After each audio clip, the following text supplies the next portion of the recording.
It's time for Forward Nation Radio.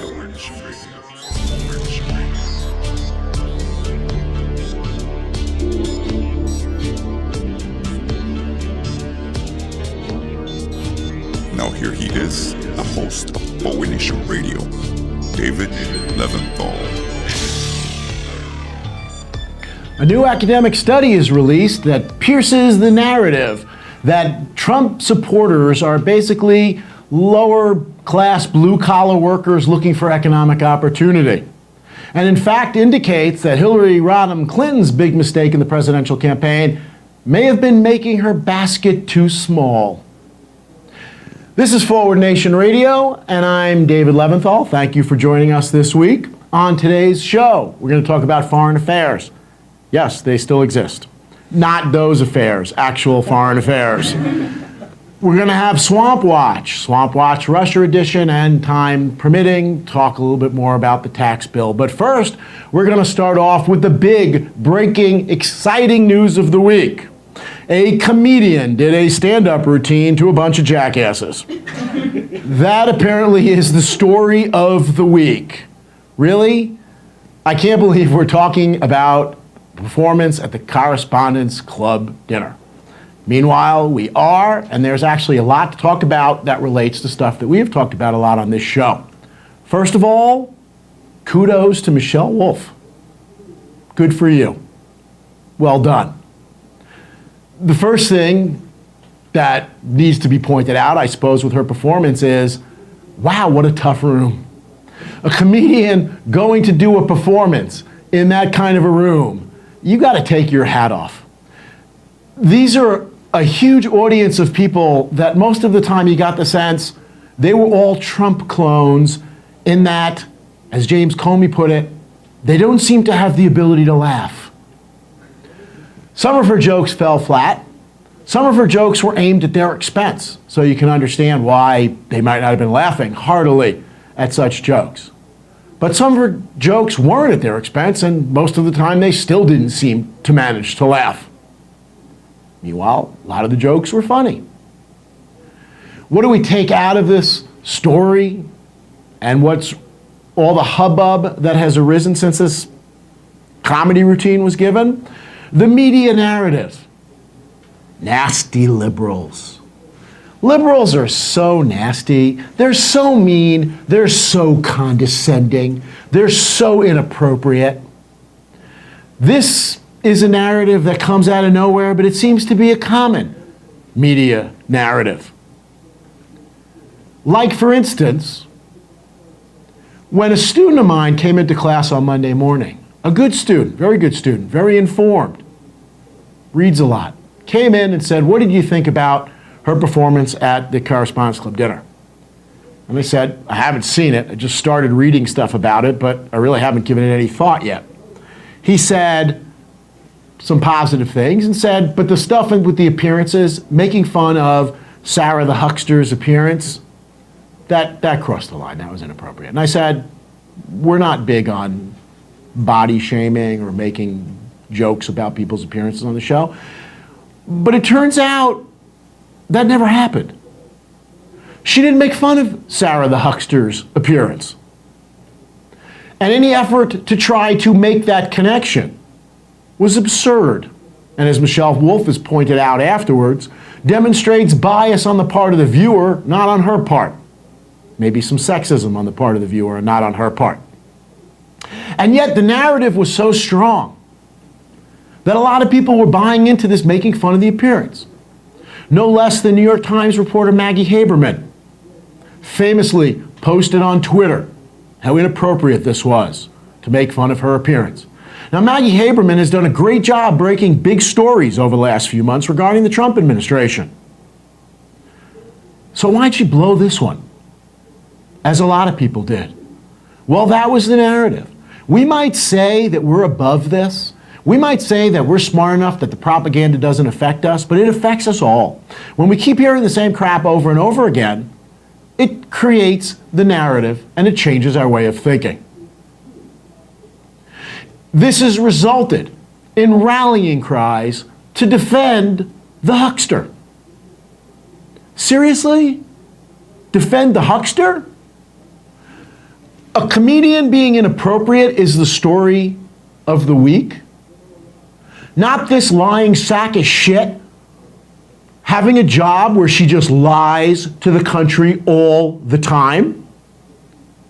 Lies on behalf of the President of the United States, lies on behalf of criminals, lies on behalf of people who are picking your pocket and keeping you ignorant while they're doing it so they can get away with it. The big story is we weren't nice to her. If anything, Michelle Wolf was too nice to her. She didn't say sack or shit at any point. Maybe she said shit. The version I viewed was bleeped. But she didn't say any of that. She's a disgrace. And yes, it's a good point. You shouldn't be making fun of her appearance. Why? Because her personality is bad enough. Her job is bad enough. Why trivialize what an absolute disgrace she is by talking about her appearance? Where else is it okay to lie to your boss? And when I say lie to your boss, those of you out there thinking she's lied to Trump, this is the problem. Trump is not her boss. She works for the United States of America. The American people are supposed to be her boss. And she routinely comes out and lies to them. Don't try this at home, kids. You lie to your boss, you're going to get fired. There should be some mechanism where garbage like this gets fired. Because she is a disgrace, regardless of what she looks like. Things that should have come out of this story also, the coziness. I don't know, her speech didn't turn my stomach. The pictures from the speech turned my stomach. Watching Reince Priebus yuck it up with people who are supposedly covering him, with so-called journalists, this is a problem. Since when are journalists supposed to be cozy with the people they cover? And if they are, what do you think is the likelihood that we're going to be getting the straight story? That it won't be clouded by that coziness? This is Judith Miller having sex with the recently pardoned Scooter Libby all over again. Only maybe they're not having sex, but it's pretty damn close. They're glad-handing each other in any event. The head of the Correspondents Club referred to her lack of civility. Really? Civility? That's what the news is supposed to be? I have an article that I hand out in one of my classes where someone refers to the news as tasteful. Praises some news source by saying they deliver the news tastefully. Since when is the news supposed? I've been making fun of that for years. And now I'm going to get to make fun of civility as well. The news maybe is supposed to have rough edges. Maybe that's hard to do when you're doing shots with the person sitting next to you, who you're supposed to be covering. That's why Michelle Wolf's speech, as wonderful as it was not quite Colbertian. The benchmark of Correspondents Club dinners being Stephen Colbert's speech several years ago, where he stood a few feet from the President of the United States and called him a liar and a crook. That was great. I guess it's not Michelle Wolf's fault that Trump wasn't there. Colbert's speech was, if anything, hard-hitting. What was the reaction to Colbert's speech? What I pretty much expect is going to be the ultimate reaction to this one, which is the immediate aftermath was, boy, that speech was not well received. It was not funny. It lacked civility, whatever else. But then people started watching it, like I started watching it after this all came up, and decided, good for you, Michelle Wolf. The only problem that I can see in your speech is you pulled too many punches. But it's good to see liberals finally playing a little bit of hardball. Because the other side always plays hardball. Whatever she said about anybody in the Trump administration is a fraction of what they've been saying about Barack Obama and Hillary Clinton. How about Hillary for prison? That's not problematic. But Sarah the huckster burns the truth, burns facts. That's problematic? What a double standard. Hooray that liberals are finally fighting back a little bit.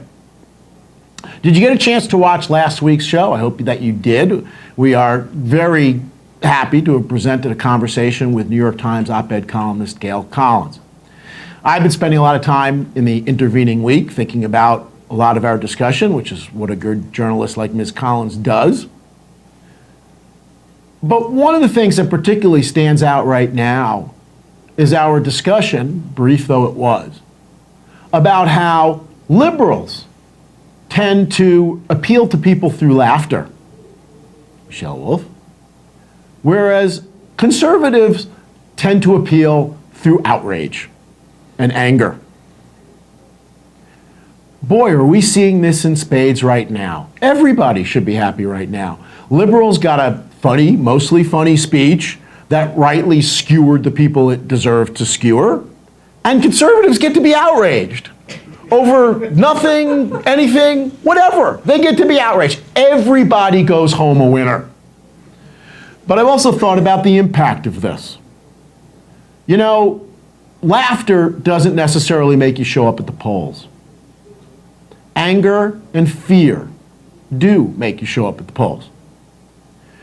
Maybe liberals need to figure out a way to channel a little bit more outrage and anger. Notice Michelle Wolf, even when she was calling out the administration, like this part, if a tree fell on Kellyanne Conway in the woods, and she immediately had to say, no, she's not getting hurt. She's not getting hurt in my example. You could see Sean Hannity and Rush Limbaugh and Michael Savage and Alex Jones doing the same thing, of course. I did not mean for Hillary or anybody to get hurt, of course. Yeah, right. I didn't mean for her to get hurt by the tree, just trapped by the tree.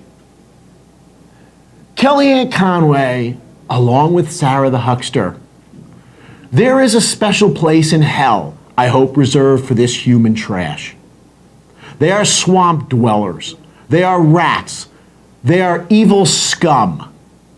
But we have to say, oh, we don't really wish ill of them. I don't wish anybody dead. I'm a nice guy. She should just be trapped under that tree for the rest of my life. Someone could go feed her on occasion. She's disgusting. I don't shed crocodile tears over the death or the end of the professional career of Joseph Goebbels. I'm sure as hell not shedding tears over that garbage, whose job it is to lie to the American public so that people could do bad things to them.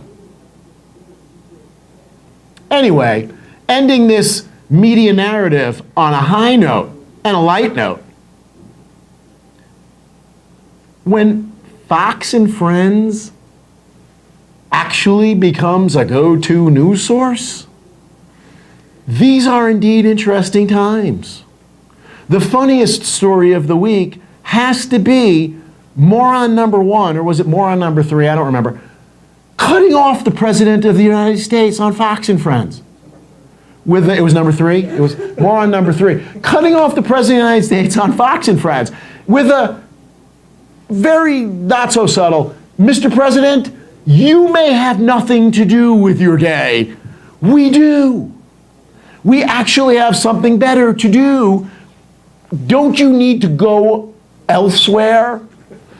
Like I say to people, when people say to you, okay, I'll let you go now, when you're on the phone. It's like, hey, fuck you.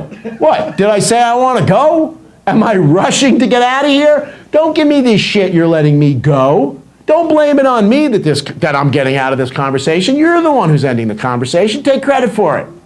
So moron number three should have just said, hey, Mr. President, I'm sorry, we have important things to do. We can't talk to you anymore. They also called him out about lying on something. They challenged him. I don't remember what the hell it was.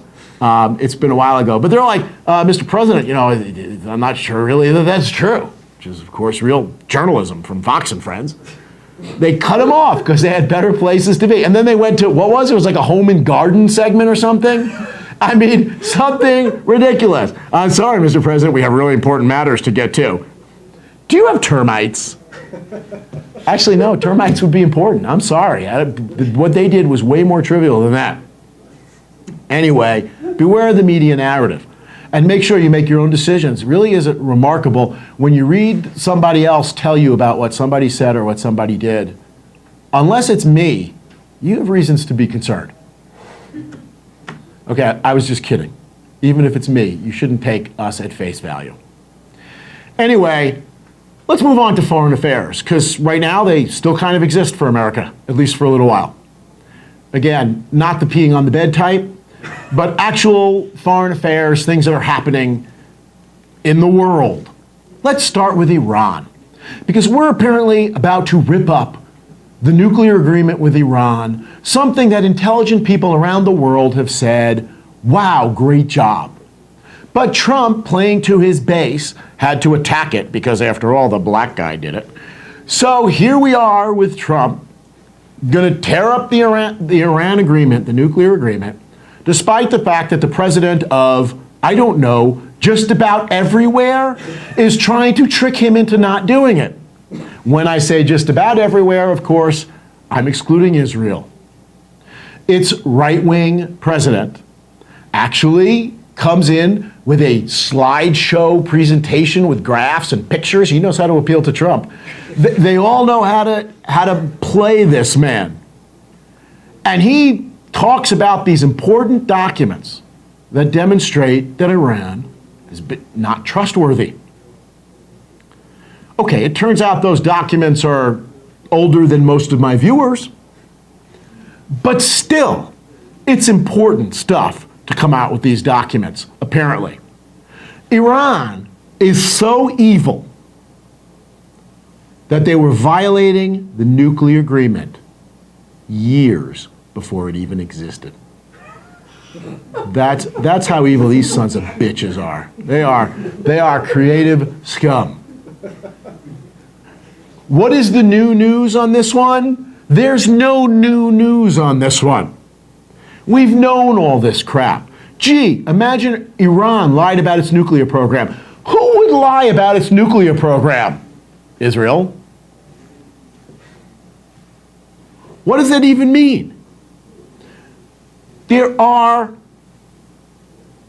is an enforcement mechanism in place. Iran keeps being certified as complying with the agreement. But no, let's just assume that the agreement was drafted by a couple of 3-year-olds, and Donald Trump can pull out of his ass a much better idea. What does the president of France, Germany, Russia, China, Great Britain, and I don't know, everywhere else know that we don't know? They don't know anything. President Macron of France comes to America, speaks to Congress, and talks about globalism, immigration, liberty, and science. In other words, he came to Congress and raised his middle finger at the Republican caucus. What a freaking world we live in. So everyone's trying to play Trump. And it's really bothering Sarah Huckabee that Iran, years ago, may not have been fully disclosing all of its nuclear ambitions to its daddy, the United States of America. Because after all, if you're Sarah the huckster, you have a big problem with false pretenses, her words. How upside down is this world? The biggest liar on the fucking planet is upset with somebody else because they may have lied and will not tolerate that? She works for Donald Trump. Oh, I forgot. Sarah the huckster told us he doesn't lie. So everyone's trying to play Trump, and the fate of the world apparently rests on which country has the best looking whores. Anyway, other international news. The White House, the president, the great negotiator, is apparently delaying tariffs. The president of the United States bluffed, and the rest of the world said, I call. And the president of the United States has pretty much just folded. Let's just break this down to what it was. Yes, this is the guy who's going to single-handedly renegotiate the Iran agreement, the North Korea agreement, NAFTA. Well, not single-handedly. I assume he's going to have the help of Jared for some of these things. But this is the guy who's going to do all that. Yeah, good luck with that. Keep wishing. Anyway, because we had a special show last week, we didn't have our normal edition of Swamp Watch. And the Swamp Watch, Draining the Swamp edition, has to start, of course, with Scott Pruitt. One of the questions I didn't get to ask Gail Collins.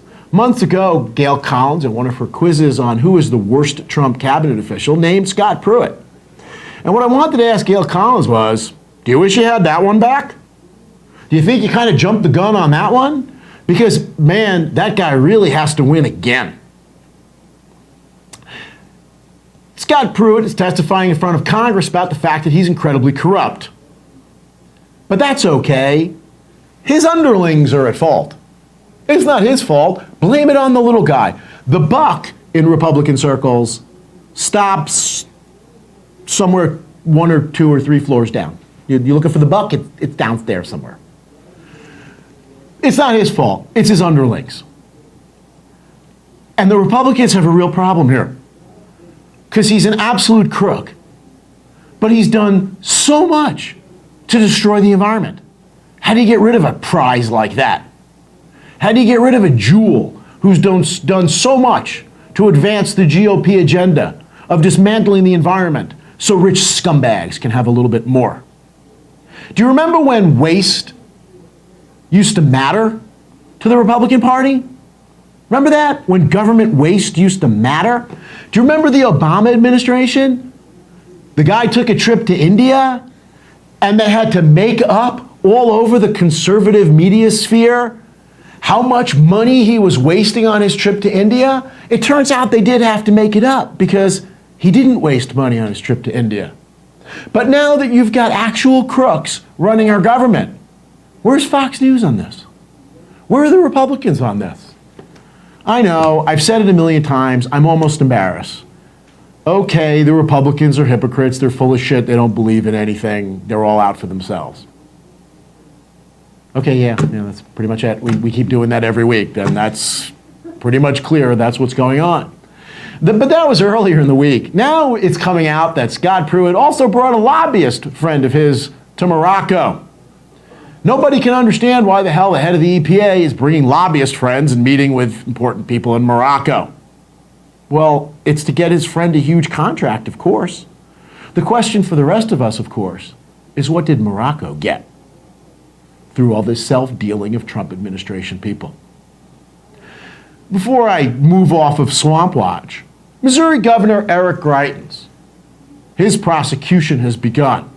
Eric Greitens, you might recall, is the guy who's being charged with the crime of some invasion of privacy crime, disseminating naked pictures, lurid pictures of his girlfriend. He took pictures of her naked, and then to make sure that she shut up about it, I don't know, does this guy not know Michael Cohen? But to make sure that this guy shut up about it, maybe he couldn't afford Michael Cohen, to make sure that she shut up about it, he threatened to blackmail her with these pictures, allegedly. He threatened to blackmail her with these pictures so that she shut the hell up. In responding to arguments that he did this, he came out with the very strong defense of, I did not take a photo for blackmail. Remember, if you've watched our Reasoning Fallacies episode or some of the follow-up to that, there's a reasoning fallacy called equivocation. The question isn't really, for most of us, did you take a photo for blackmail? But did you take a photo and did you subsequently use it for blackmail? That's not the same thing. What your intent was when you took the photo may or may not have legal relevance. But for most of us, it's not relevant to the fact that you're shit. Eric Greitens, of course, has joined the Republican chorus of calling out the witch hunt. What is it about witch hunts? For Republicans, witch hunts are the new porn. The GOP thinks everyone is doing it. I understand their concern. If we hunt the witches, who's going to conjure up all the impeachment lawyers that the Republicans need? Then, of course, there's Jim Bridenstine, a former Republican representative who is the new administrator of NASA, who's not so convinced of the idea of climate change. Boy, we've come a long way from James Hansen, NASA's former chief climate scientist, who is still leading the charge to do something about climate change, to a new NASA administrator who doesn't acknowledge that climate change really is an issue. We talked a couple of weeks ago about David Bakel, the man in agony and as an effort to try to draw attention to climate change, self-immolated in Prospect Park in Brooklyn. And I was asked by a viewer whether I thought that would make a difference. Jim Bridenstine seems to indicate otherwise. Lastly, profiles in courage. Republican edition, Rand Paul. Rand Paul took a strong stand against the nomination of Mike Pompeo for Secretary of State because he was not qualified, because of things that he said and things that he believed over the years. But then he caved and ultimately changed his mind. Mike Pompeo is now our Secretary of State. Rand Paul, the best you can come up with is that Donald Trump convinced you that Mike Pompeo had changed? If you can get convinced by perhaps the biggest liar on the planet right now, you really need to come up with a new career, or at least a new excuse. Just a little bit on Russia, because we can't leave without talking briefly about some of the latest developments on Russia. Some time ago, the Democrats filed a lawsuit suing Trump and the Republican Party for collusion with Russia during the presidential election. The suit describes previously unimaginable treachery. Close quote. Add that to the list of what was previously unimaginable and is now imaginable because of the Trump administration. Rudy G joins the legal team, showing that now every thug on the planet is part of Trump's legal team. How well he does in a court is suspect. But if it comes to breaking people's knees to stop them from talking, Trump's legal team is right there. We have spent 2 weeks debating whether Michael Cohen will flip on the president. You've probably heard this before, because we did bring this up last week. But you realize the whole idea, even Trump in a tweet has talked about Cohen flipping, saying he won't flip. You realize that that whole thing presupposes the idea that he's got something to flip about.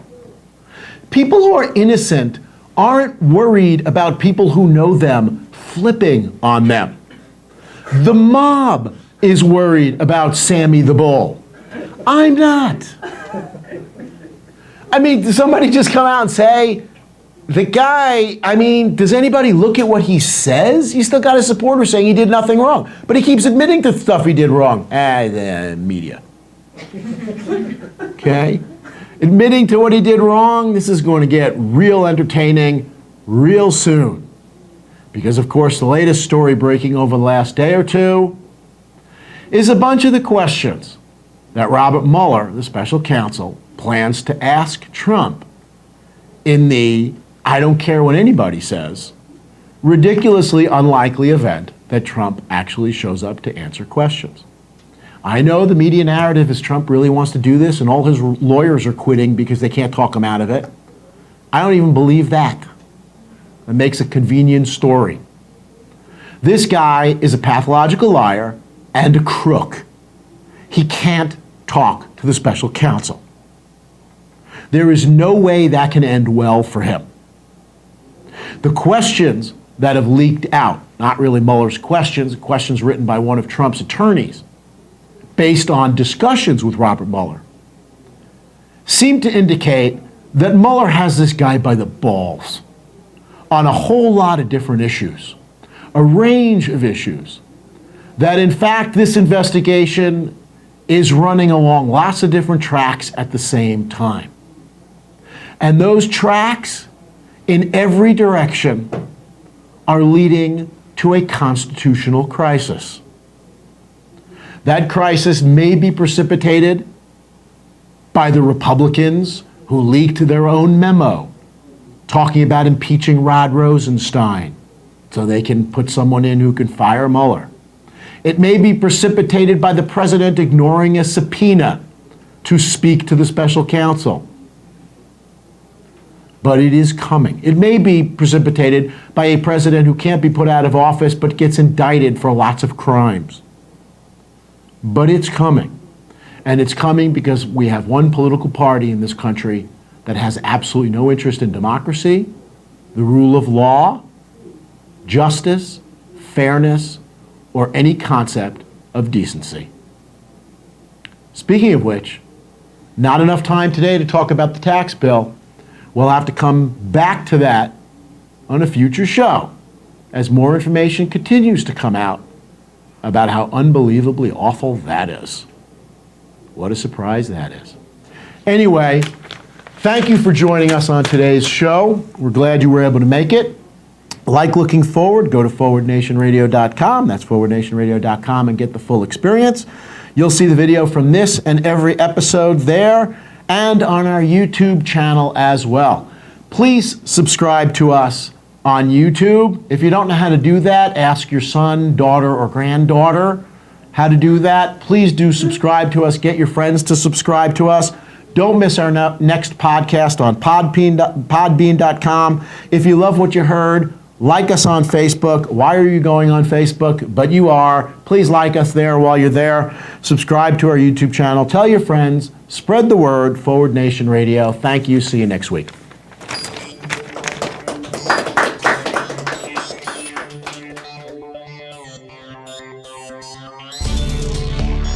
You've been listening to Forward Nation Radio with David Leventhal.